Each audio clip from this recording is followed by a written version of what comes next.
Introduction. Though this book contains important information, I cannot say that it provides all the information you will ever need. Running a photography business is a complicated endeavor and requires constant research to stay relevant. Nevertheless, you have to start somewhere.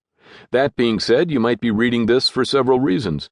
It could be that you've been through a general business class or an arts program that only gave you the basics on how to run a business.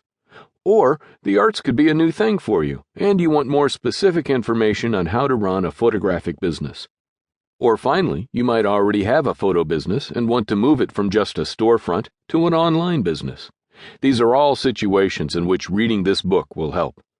I'm going to begin this book under the assumption that you will know next to nothing about running a business. This is not to be belittling, but just because I think that starting from the bottom and ensuring everything is perfect is important, even if you're just revamping your business. Sometimes a complete overhaul is needed to make a business successful. You may expect that this entire book is dedicated business plans, but while business plans do factor in and have a separate chapter, I don't want to bore you. But I also want you to remember that everything discussed prior to that chapter can be successfully included in your business plans. I hope this will make things a bit easier for you when you finally do sit down and write a business plan. To begin with, I want to discuss the importance of understanding the business side to photography. If you are going into the business of fine art, your options are going to be a lot different than if you want to go into commercial art. I want to discuss the differences between your options and how to go about breaking into each industry. I will mention how to prepare your portfolio and how to make money and a name for yourself. I'll be putting this chapter first because it's definitely going to affect how you do your branding. Before you can become successful with the products and services you offer, you have to have a clear look. It has to strongly represent what you represent as a company. And it also has to stand out among the sea of other choices consumers have. No matter what the old adage says, people do judge books by their covers, and they judge businesses by their logo, look, cards, packaging, and website. I will teach you how to make sure that all of these components flow cohesively together. After all of your products and packages are successfully and cohesively branded, you can begin marketing, because branding forms the basis of any marketing campaign. You will have to expand the same look to all your social media outlets, which today comprise most of your marketing tools. Expand the same look to anything else you do, from Facebook to Instagram to Twitter to any blog space.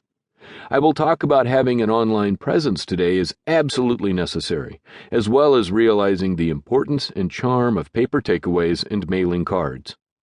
I will talk about how to design and maintain both types of advertising and marketing, and how they can both help you grow your business. As you begin marketing yourself, you're going to want to do market research. Now, of course, this book is in no way chronological, so even as you're doing your branding and setting up marketing campaigns, you should still be doing research into your chosen field or market. This doesn't mean copying what you find, as some people can mistakenly think. It's just to see what your competition is doing so that you can effectively compete in the marketplace. This will give you insight into what prices, packages, and services are already being offered in your area, as well as what new ideas you may be able to bring to the table. Finally, I will help you figure out what type of business you are. It's important to have all those specifications on file so that you can pay your taxes effectively. Being a responsible business owner is also necessary in case something of a legal nature ever happens. And finally, I would like to wrap the book up with a chapter on how to continue doing research and how to stay relevant as a company. I hope that with all these skills in place, you too will be well on your way to becoming a quite successful photography business owner. To keep listening to this audiobook for free, click the link in the description. It will take you to a free Audible trial where you can listen to this and many other books for free for 30 days.